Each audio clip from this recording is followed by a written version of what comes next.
하나님의 시원케 하심이 여러분 심령에 있게 되기를 간절히 바랍니다.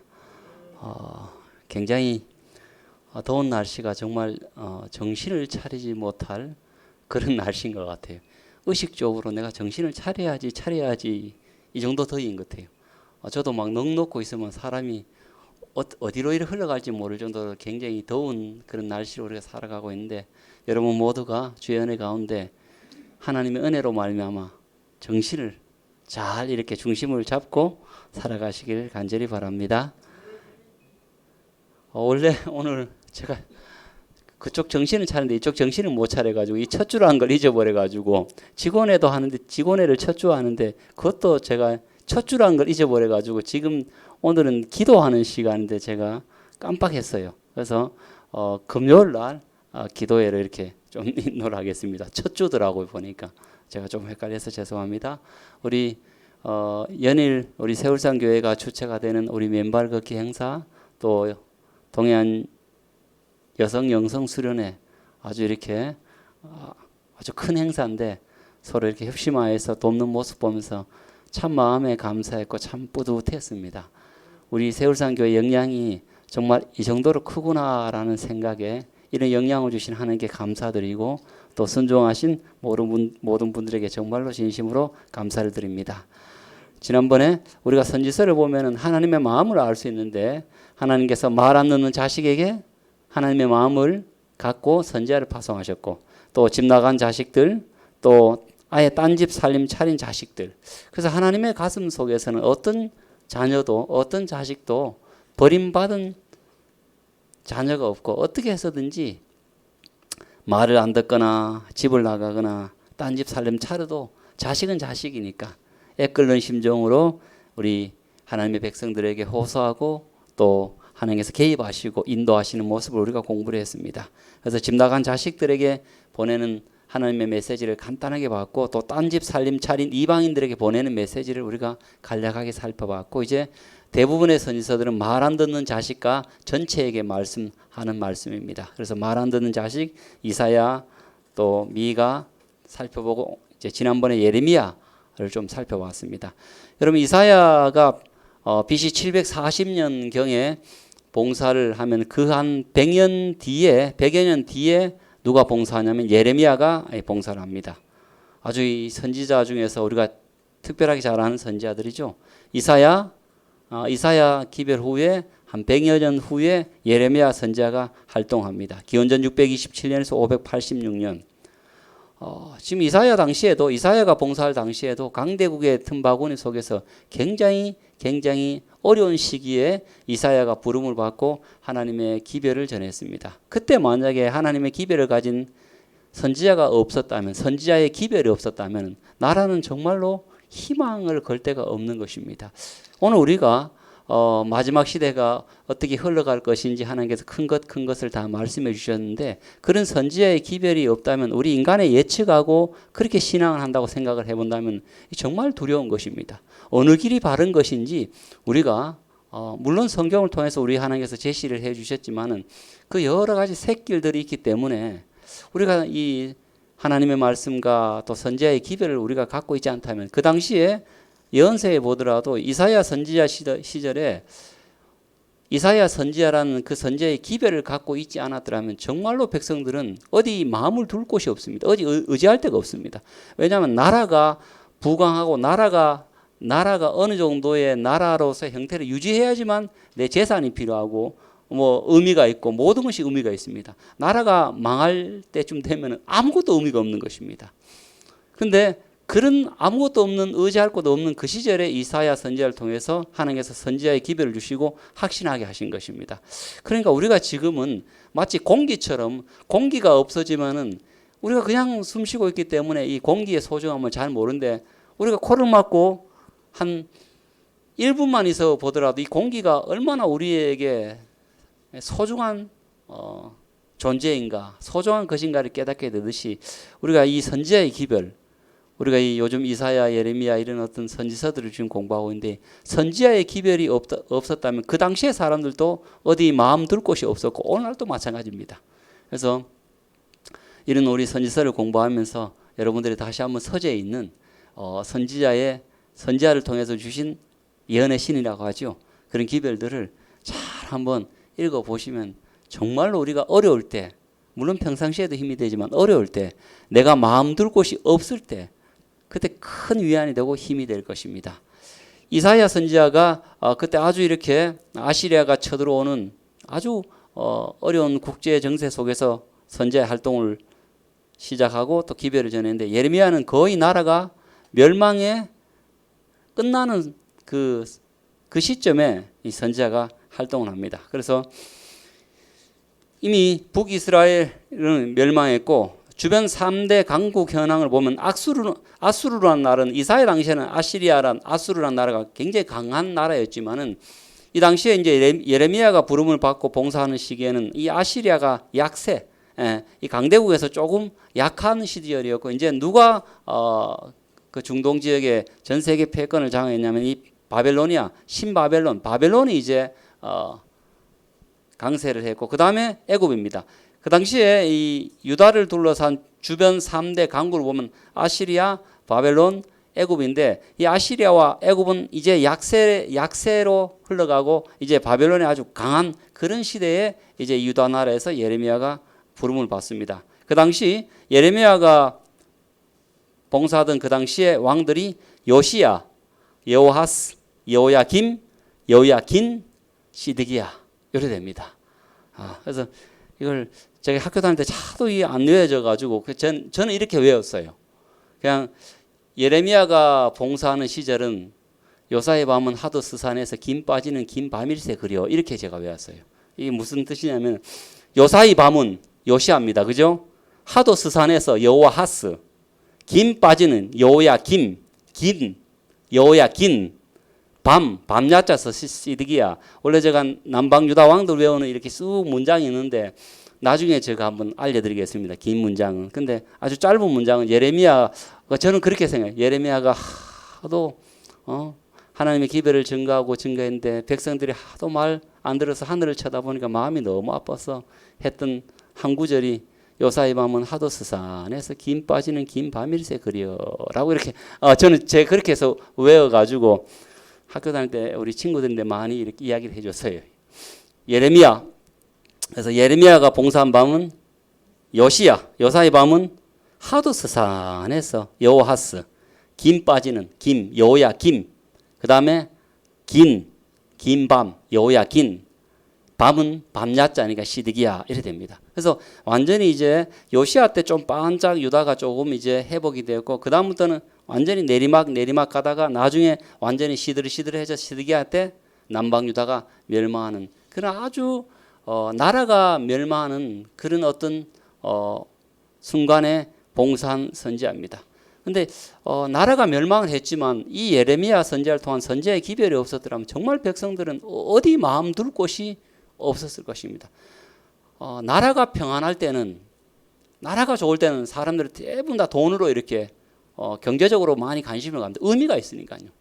나라가 평안할 때는 누가 부자더라, 누가 돈 벌었더라, 누가 뭐 해서 높은 자리에 있더라, 이게 참 의미가 있습니다. 근데 나라가 아주 이렇게 망초에 들고 망할 때는 그 아무 의미가 없는 것입니다. 지금 이 예레미야 선지자 당시의 기별이 그런 것입니다. 아무런 의미가 없어요. 나라가 있어야 돈도 의미 있고, 나라가 있어야 내 땅과 내 재산이 의미가 있는데, 나라가 지금 이 멸망해서 어떻게 될지 모르면 그 나라가 쳐들어와서 돈 있는 자를 먼저 칠지, 대부분 돈 있는 자, 힘 있는 자 이렇게 먼저 치잖아요. 그죠? 그러니까 쉽지 않은 것입니다. 그래서 그런 의미에서는 부자나 가난한 자 모두가 사실은 나라가 멸망에 들었으면은 어디 의지할 곳이 없는데, 하나님께서 이 마음을 잘 아시는 것입니다. 하나님께서 우리가 구약의 선지자를 연구해 보면은 하나님의 그 적극적인 마음을 좀 이해할 수가 있어요. 하나님께서 이렇게까지 백성들을 사랑하셔서 이렇게까지 하나님의 마음을 담고 있는 선지자를 보내가지고 이렇게까지 한 사람이라도 마음을 평안하게 하고 한 사람을 구원케 하려고 이렇게 하나님께서 열심히 뛰시는가라는 생각이 들어요. 근데 자칫 잘못하면은 많은 사람들이 뭐 하나님께서 이렇게 전쟁을 일으키시고 누군가를 다 이렇게 멸절케 하는 그런 장면들을 보면서 구약의 하나님은 무서워서 믿기 싫고 신약의 하나님은, 예수님은 사랑이어서 좋다 하는 건 정말 하나님을 오해하는 표현이라고 생각합니다.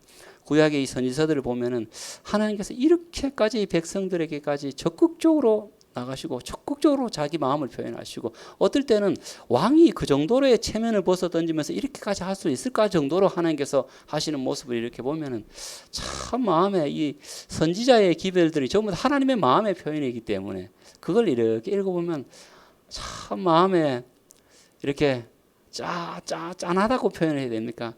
이렇게까지 하시는데 내가 지금 이렇게까지 강박한 마음으로 하나님께 이렇게 덤벼들면 될까? 이렇게 내 고집으로 살아도 될까? 이런 생각이 참 많이 들어요.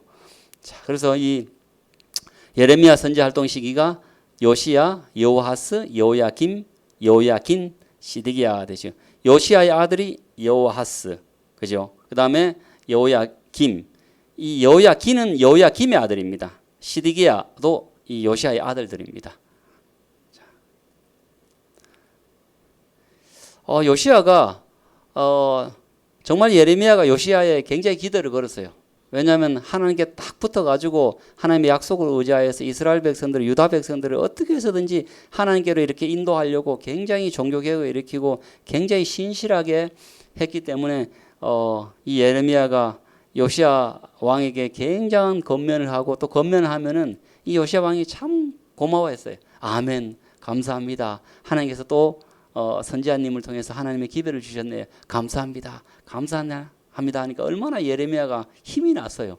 지금 현재 조금 더 지도를 보여드리겠지만 요시야 왕하고 그 이후에는 완전히 바벨론이 거의 그 당시에 전 세계를 장악하고 있는 그러한 때인데도 불구하고 예레미야는 꿈쩍하지 않았어요. 왜냐하면 왕이 하나님의 말씀에 굳건하게 있었고 하나님이 나를 통해서 기별을 전하기 때문에. 그래서 아주 이렇게 힘을 내서 함께 개혁을 하고 있었는데 이 요시야 왕이 이 무기또라는 곳에서 이제 역사를 보면은 이제 바벨론이 막 덤벼듭니다. 바벨론이 세력을 펼쳐나가니까 아시리아가 그전에는 완전히 압도적으로 1등이었습니다. 압도적으로 1등이었는데 이 바벨론이 이 북서쪽에서 쫙 등장해가 아시리아를 침범합니다. 아시리아의 권위가 흔들리고 이제 약화되기 시작합니다. 이제 밑에 있는 남쪽에 있는 애굽도 겁내하는 것입니다. 저 바벨론이 커가지고 이제 아시리아 잡아먹고 밑으로 남쪽으로 내려와가 우리나라까지 잡아먹겠네라는 생각에 의해서 이 아시리아와 애굽이 이제 암묵적으로 이렇게 손을 잡습니다.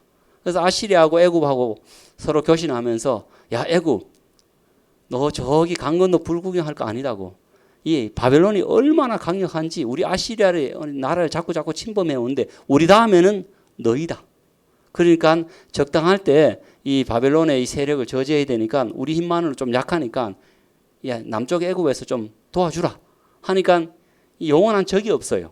서로 이해관계가 맞아 떨어지는 거 애굽이 오케이 하면서 이제 애굽이 저 밑에 남쪽에서 이제 대군을 이끌고 저기 갈그미스 가는 저기까지 올라갑니다. 아시리아를 도와주려고 올라가는 과정에 어디를 통과해야 되냐면 저기 유다 땅의 무기또를 통과해야 됩니다. 근데 이 소식을 요시야가 듣고 저거 봐라. 애굽이 저렇게 올라가니까 내가 애굽을 막아야 되겠다라는 생각에 이 요시야가 무기또에 거기에 군대를 출정시켜 가지고 거기서 대패를 합니다. 대패를 하고 이 왕이 이제 거기서 큰 상처를 입고 죽게 됩니다. 그러니까 이 절체절명의 순간에 믿었던 요시야 왕이 그래 죽게 되니까 이게 엄청난 예레미야에게도 인간적으로는 시련이고 힘의 한 축을 잃게 되는 것입니다. 그래서 이 애굽이 무기또에서 유다 나라의 그 군대를 이렇게 대패시키고 그 다음에 요시야도 거기서 죽게 되고 올라갔다가 갈그미스 전투에서 처음에 바벨론에서 비등비등하게 싸웠지만 좀 지게 됩니다. 지면서 내려옵니다. 내려오면서 이제 요시야 다음에 왕 요사의 밤은 하도스 산에서 여호하스를 이제 요시야가 죽으니까 이 갈그미스에서 전투하러 간 동안 이 유다 땅에는 요시야의 아들인 여호하스를 왕으로 세웁니다. 왕으로 세우는데 내려오다가 잡아가 버립니다. 잡아가 버리고 그 다음에 이제 요시야의 아들 여호야김을 이렇게 세우게 되는 것입니다. 그런 일련의 가정 이제 거의 이제 망조가 들어가는 그런 상황이었어요. 여러분 이때 바벨론의 그 위치가 이 정도였습니다. 저기 분홍색으로 보이는 이 바벨론의 영향권에 있는 나라들을 설명하는 것입니다. 저기에 이게 있으면 좋은데 여러분 저기 예루살렘은 저기 사이에 조그만 예루살렘 점 하나에 찍힌 데 있죠. 저 정도입니다. 여러분 저런 시대에 제가 한번 비교를 해보면 팔씨름 하면은 어디까지 넘어갔을까요? 요래도 희망이 있죠. 이 지는 사람이 이 정도는 희망이 있죠. 이 정도 희망이 있죠. 남자도 해보신 분 알 거예요. 이 정도의 희망이 있죠. 그죠? 이 정도 내려가면 희망이 있어요? 없어요? 없어요. 여기서 이렇게 끌어올릴 힘이 없습니다. 이건 뭐 넘어가는 것입니다. 지금 저런 시대입니다. 저런 시대. 저런 시대니까 지금 이제 옆에 있는 지도는 느부갓네살 왕이 임금을 할 때에 이 바벨론의 최전성기 시대 BC 한 605년에서 BC 한 562년에 해당하는 그런 세력입니다. 그런 어떤 바벨론의 지도를 영향권의 지도를 그렸는데 저 정도 되면 이 엄청난 세력 앞에서 여러분 상식이라는 것이 의미가 있을까요? 제가 좀 전에 말씀드렸듯이 상식, 경험, 통계 이런 것을 통해서 살아남을까를 분명히 머리가 좀 있고 또 돈이 좀 있었고 또 권력 있는 사람은 분명히 상식을 썼을 것입니다. 이 당시 어떻게 살아남을까?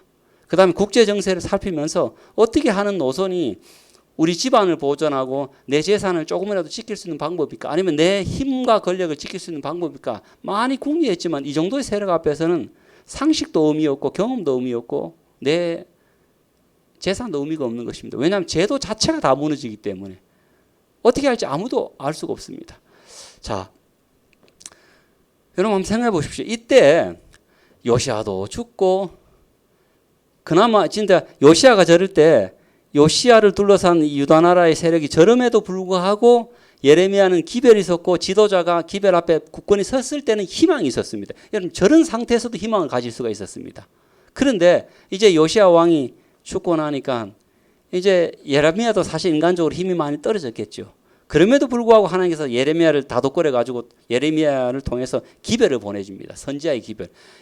그 당시에 선지자의 기별이 없었다면은 나라는 완전히 무정부 상태가 되고 거의 나라의 백성들이 아마 이 씨가 말리듯이 그렇게 참패를 당하는 그런 일이 있었을 것입니다. 그런데 이때 희망을 가질 수 있는 것은 누가 계셨다고요?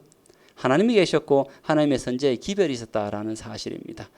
여러분 제가 왜 이렇게 지도를 보이냐면 저런 세력의 점 한 점 같은 또 그 점 한 점 나라의 점 한 점 같은 우리다 할지라도 우리가 하나님의 말씀 선지자의 기별을 품고 있으면 우리가 살아남을 수 있도록 하나님께서 기별에 힘을 주셨다는 것입니다. 그래서 이게 얼마나 여러분 이게 압도적인지 모릅니다. 압도적인 이게 하나님의 말씀이 아까 제가 조금 전에 이렇게 팔씨름할 때 99% 내려가더라도 이게 희망 없는 것이 끝나야 됩니다. 그런데 0.1%의 하나님의 말씀이 형세는 99.9%는 진 것입니다.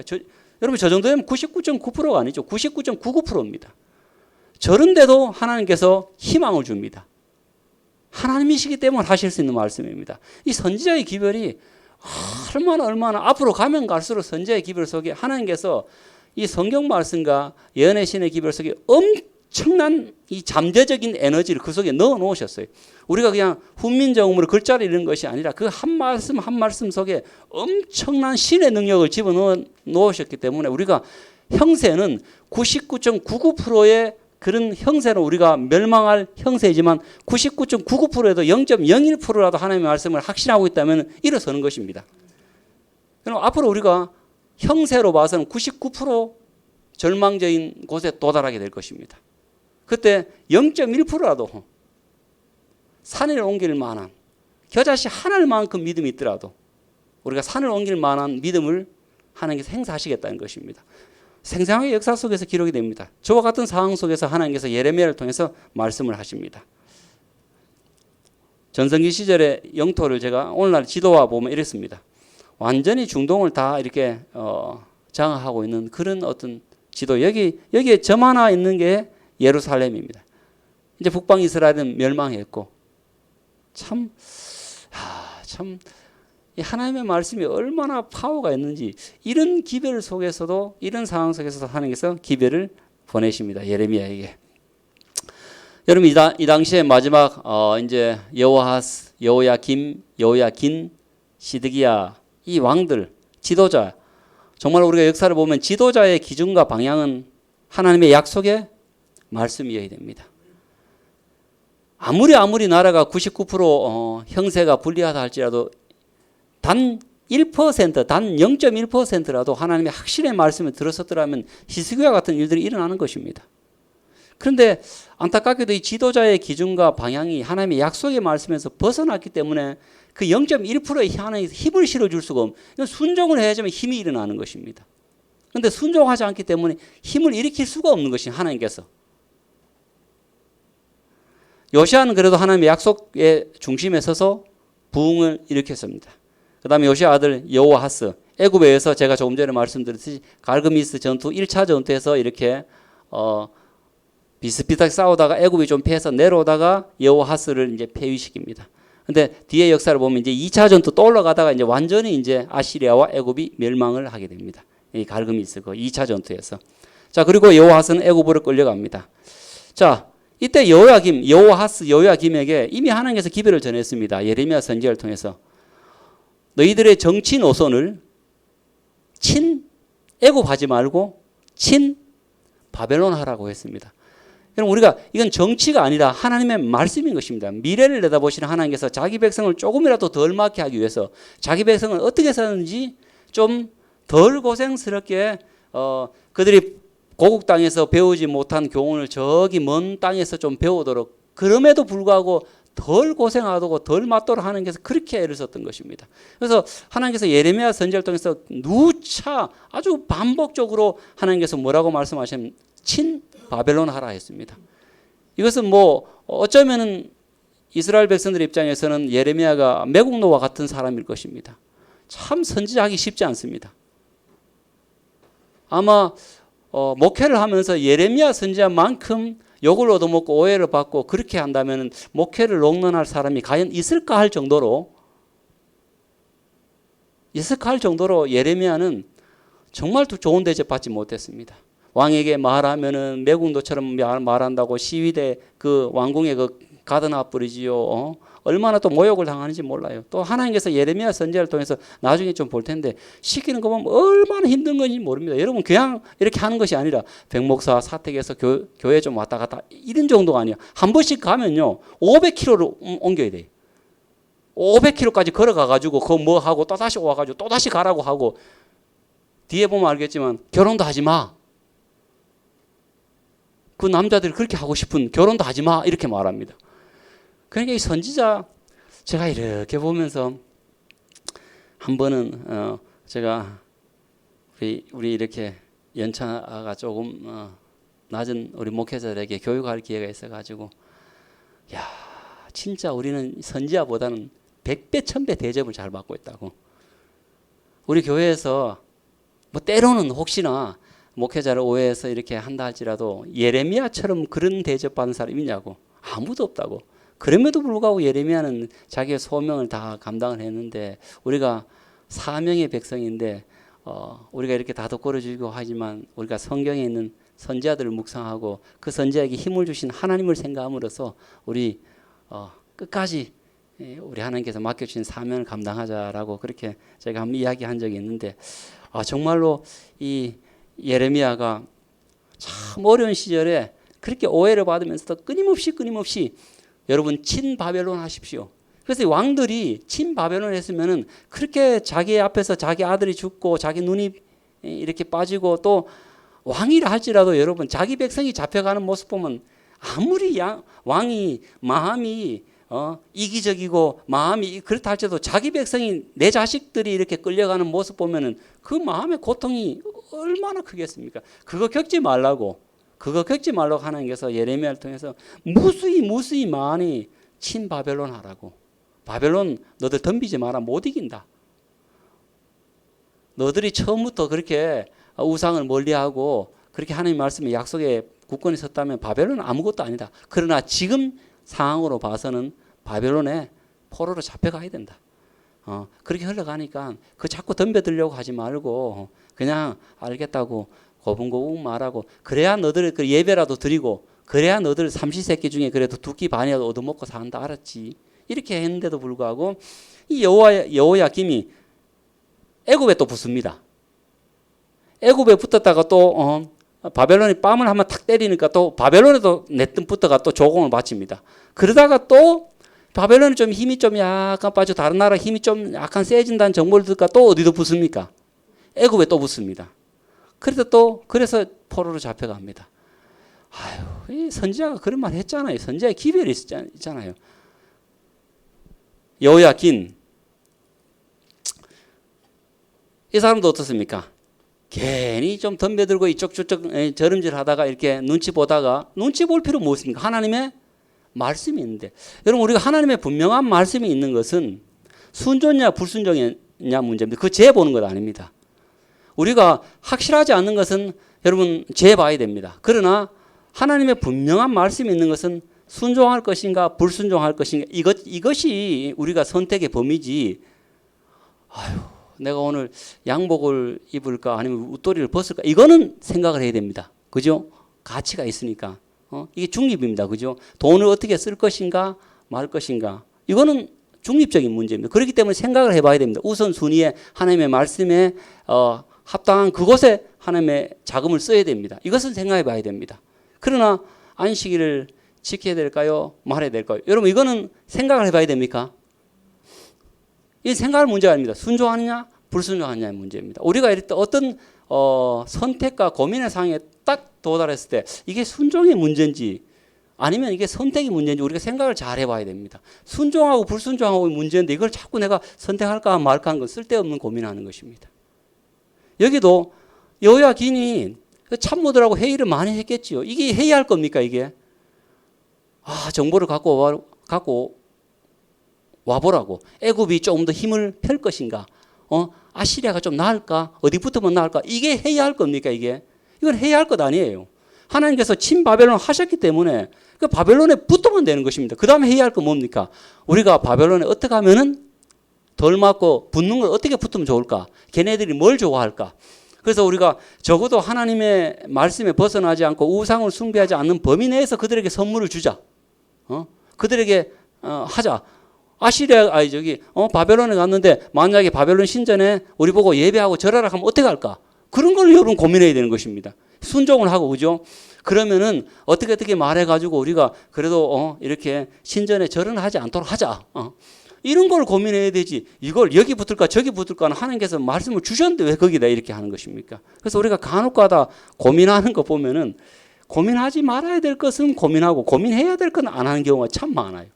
딱 판단을 하셔야 됩니다. 그런데 이 지도자들이 하나님의 분명한 말씀을 주셨어요. 애굽도 아니고 아시리아도 끝났고 바벨론에 붙어라. 기분 나쁘지요. 기분 나쁘죠. 그러나 하나님의 말씀은 기분 따름 있습니까? 하나님께서 다 보시고 우리에게 말씀해 주셨기 때문에. 근데 이 사람들이 순종이냐 불순종의 문제에 고민하다가 어느 걸 따를까 말까 하다가 이 여호야긴이 또 잡혀갑니다. 그 다음에 시드기야. 이 시드기야는 끊임없이 애굽에 붙었다가 바벨론에 붙었다가 줄타기 합니다. 이러다가 참 역사를 보면 그 성이 포위인데 도망가다 잡히잖아요. 그때 도망가다 잡히면 얼마나 놀랍고 얼마나 그 처참한 자기 자식들이 그 눈앞에서 자기 눈앞에서 다 죽고 자기 눈도 이렇게 뽑히고 마음에 얼마나 해안이 들었을까요? 내가 하나님 예레미야 선지자를 통해서 말씀하신 그것을 들었으면은 그러므로 오늘날 우리 세월산 교회의 직원의 방향과 모든 교우들의 방향, 우리 장로님으로 부르심을 받은 분들, 또 부장으로 부르심을 받은 분들의 기준과 방향은 어디여야 됩니까? 하나님의 약속의 말씀이어야 됩니다. 예, 그게 가장 안전합니다. 그래서 우리가 이것은 순종해야 되냐, 불순종했냐? 그럼 순종적으로 가면 됩니다. 그죠? 그리고 이 가치가 비슷비슷한 것은 어디에다 우선권을 두었냐 하는 선택은 하나님의 말씀을 통해서 우리가 우선권을 갖고 이렇게 선택을 하면 되는 것입니다. 그래서 지도자의 기준과 방향은 하나님의 말씀이어야 한다는 것입니다.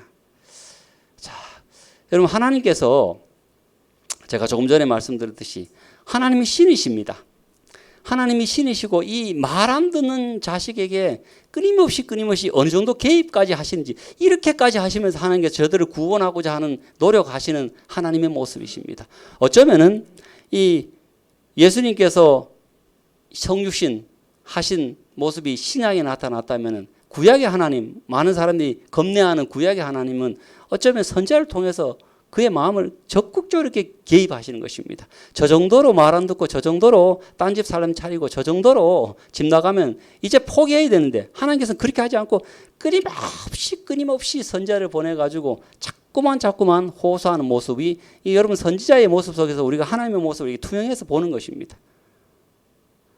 이 선지자의 모습을 통해서 하나님의 모습을 보고 이 선지자의 모습이 정말 우리의 실체로 나타나는 분이 예수님의 성육신의 아름다운 모습 아닙니까? 우리인데 다가오시고 그래서 이 예레미야 선지자를 부르면서 이 살구나무 가지 이상을 먼저 보입니다. 이 살구나무는 요즘 말하면 아몬드입니다.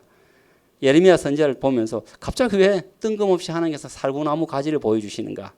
여러분 이 살구나무 가지로 번역된 히브리어가 샤케드입니다. 근데 이 깨어 지킨다라는 그 히브리어가 샤카드입니다. 그러니까 자음이 똑같습니다.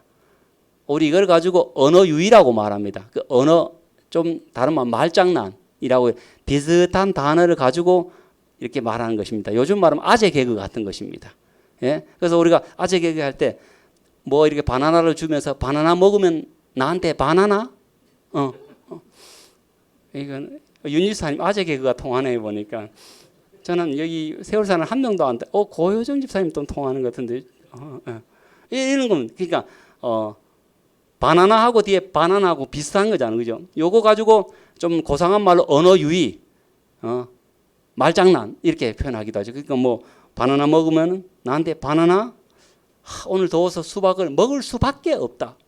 이런 것도 어떻습니까? 비슷한 단어를 연결해서 머리에 이렇게 기억나는 것처럼 이 살구나무가 우리로 봐서는 살구나무 또 지킨다라는 말들이 조금 이렇게 완전히 다른 단어지만 살구나무의 그 자음과 지킨다라는 자음이 동일합니다. 그래서 살구나무가 샤케드, 그 다음에 지킨다는 말이 샤카드. 그래서 이 예레미야가 살구나무를 딱 보면 어떻습니까? 살구나무 보느냐? 내가 너를 지켜줄게. 이런 것입니다. 살구나무의 그 뜻이 뭡니까? 지키다는 뜻이기 때문에 예레미야야 살구나무를 보느냐? 내가 너를 지켜줄게. 내가 한 말을 이루어줄게. 이게 살구나무인 것입니다. 우리나라 말은 조금 이렇게 잘 이렇게 그걸 못 느끼는데 히브리어는 그렇게 나오게 되는 것입니다. 그래서 샤케드를 보느냐?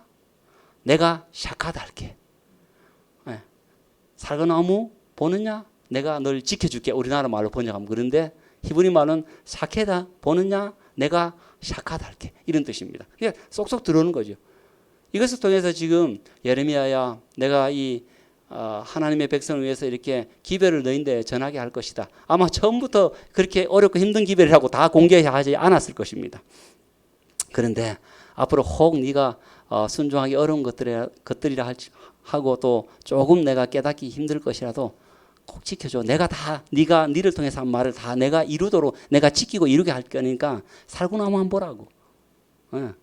저기 지켜주듯이 내가 내 한 말을 지켜주고 또 이루어줄 테니까 좀 따라와줘. 이렇게 하나님께서 말씀하시는 것입니다. 그리고 또 뭘 보냐면 저기 북쪽에서부터 기울어진 가마를 확 보여줍니다.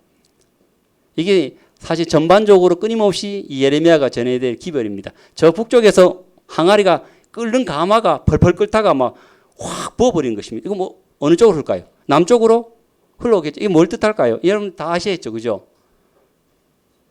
이제 북쪽에서 바벨론 세력이 쳐들어와서 이 남방 유다를 이렇게 다 쓸어버리는 그런 안타까운 일이 발생할 것이라는 것을 지금 이 이상을 통해서 지금 보여주고 있는 것입니다. 하나님께서 얼마나 많이 보여주신지 몰라요. 예레미야서 이렇게 읽어보면은 그 하나님께서 이렇게까지 우리를 구원하시고 이렇게까지로 우리에게 경고하셔서 하늘나라 데려가시려고 애를 쓰시나 할 정도로 그렇게 합니다. 자, 이것은 이제 이상으로 보여준 것입니다. 많지만 제가 두 가지만 예를 들었습니다. 그 다음에 선지자를 통한 하나님의 적극적인 개입이 많이 나옵니다. 제가 이거 하나만 보고 마치겠습니다. 상징 행동. 이 선지자의 행동을 통해서 하나님의 기별을 전하는 것입니다. 이것은 왜 그렇다고 말씀드렸습니까? 첫째는 너무 패악하고 너무 부패했기 때문에 확실하게 이렇게 충격적인 인상을 주지 않으면 백성들이 따라오지 않기 때문에 그래서 백성들에게 그것을 가르쳐 주려고 하나님께서 선지자를 통해서 말씀하신 것입니다. 어느 날 예레미야 선지자에게 말합니다. 예레미야 13장에 보면 예레미야야 이 허리띠 하나 사라. 배로 만든 허리띠를 하나 사라. 그것을 사고 물을 적시지 말아라. 그래서 샀어요. 사고 나니까 그 당시에 이제 예레미야의 고향이 아나돗입니다. 아나돗에서 하시는 말씀이 예레미야야 저기 유브라데 강에 가면 바위가 있을 테니까 바위 틈에 이 허리띠를 물에 적시지 않은 이 허리띠를 배띠를 거기다 묻어둬라 라고 말합니다. 그런데 그 거리가 250마일입니다. 한 400km가 됩니다. 차를 타고 갈 수도 없고 버스를 타고 그러니까 이 예레미야 선지자가 그래도 아주 그 당시에 백성들에게는 미움을 받았지만 그래도 선지자로서 신실한 선지자로서 그래도 마음속에는 그렇게 자리매김하고 있던 선지자였습니다. 그래서 이 예레미야 선지자가 배띠를 가고 여러분 250km 쪽으로 이렇게 북서쪽으로 가면은 모든 백성들이 이슈가 될까요, 안 될까요? 됩니다. 걸어서 이제 뭐 예를 들면은 저기 대구에서 왔는데 저는 참 지리가 약해가지고 이 한국 지리가 대구에서 오다가 밀양으로 거쳐오고 그 다음에 고맙습니다. 언양 좀 도와주십시오. 언양어가 울산으로 왔다가 좀 도와주십시오. 그럼 어디 가야 됩니까? 기장 맞아 기장. 기장 갔다가 이제 부산 가가지고 부산에 저기 예를 들면 해운대의 바위 틈에다가 이제 허리띠를 묻으라는 것입니다. 그래 갔다가 다시 오는 것입니다. 그러고는 이제 한참 걸려요, 여러분. 이게 보통 거리가 아닙니다. 한참 후에 또 하나님께서 또 여러 날 후에 또 말씀하십니다. 예레미야야, 그 묻어놓은 배띠 다시 가져오너라 이렇게 말합니다. 그러면 여러분 같으면 어떤 생각이 들겠어요? 참 하나님 쓸데없는 거 시키네. 아니 굳이 여기 울산에도 울기등대 그 밑에 바위 좋은 데 많은데 거기다 심으면 될 때 햇빛을 그 유브라데 먼 데까지 그렇게 심으라 하시나. 그런 아마 예레미야가 덮어놓고 믿기보다 하나님의 의도를 알았을 것입니다. 대화를 하면서 하나님 그 먼 데까지 가야 됩니까? 울기등대. 예레미야야 네가 이렇게 가면서 사람들이 쭉 쳐다볼 거 아니냐. 그러면 사람들이 네한테 관심을 쏟을 것이고 네가 한마디만 해라. 왜 이렇게 기장을 지나가십니까? 가면 하나님이 이 허리띠 배띠 하나 사라 해가지고 저기 부산 해운대 바닷가 그 바위팀에 묻으러 하더라. 묻으러 간다. 그러니까 뭐 지나가는 사람이 이래 했겠죠. 저 선지자 요즘 완전히 이렇게 돌았다고 이상한 짓 한다고. 그러나 그 소문은 바닥에 날 것입니다. 그리고 또 지나가요. 또 지나가면 또 뭡니까? 선지자님 왜 갑니까? 하면 하나님께서 또 내보고 묻었던 것도 가져오란다. 그렇게 참 완전 돌았네 이래 했을 것입니다. 뒤에 댓글 달아준 사람들. 그래가지고 저 유브라데 강에서 이렇게 해보면은 그게 어떻습니까? 썩어 있잖아요. 썩어 있죠, 그죠? 아이고 그게 말이 돕니다, 그죠?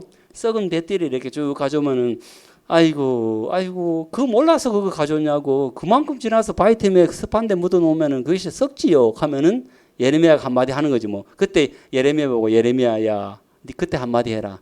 너희 운명이 썩은 배띠와 같은 운명이 될 것이다.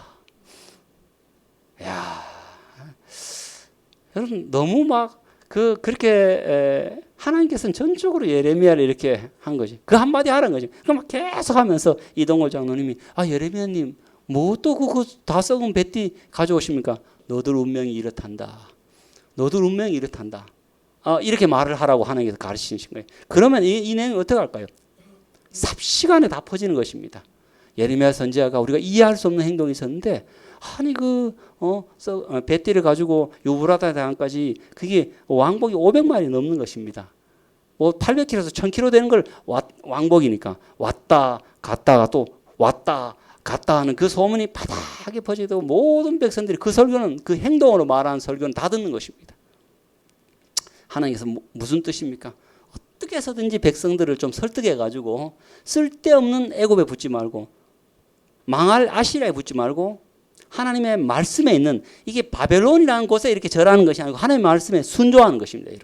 여러분 우리가 1차적으로 잘하는 게 우리가 만약에 당시의 백성이 아, 우리가 자존심이 있지 어떻게 바벨론에 이렇게 할 수가 있습니까? 여러분, 틀린 것입니다. 그 말씀을 순종하는 것입니다. 그죠? 이게 1번입니다. 우리 민장로님이 저인데 막 화를 내셔가지고, 뭐 그러실 분은 아니시기 때문에 제가 예를 듭니다. 막 민장로님이 저인데 화를 내는데 제가 간대, 아이고, 장로님 죄송합니다. 이렇게 말한 것은 제가 장로님께 굴복하는 것이 아닙니다. 하나님의 말씀에 순종하는 것입니다. 내 형제를 사랑하고 용서하라. 내가 누가 갑입니까, 여러분? 죄송합니다. 하나님의 말씀에 순종한 사람이 갑입니다.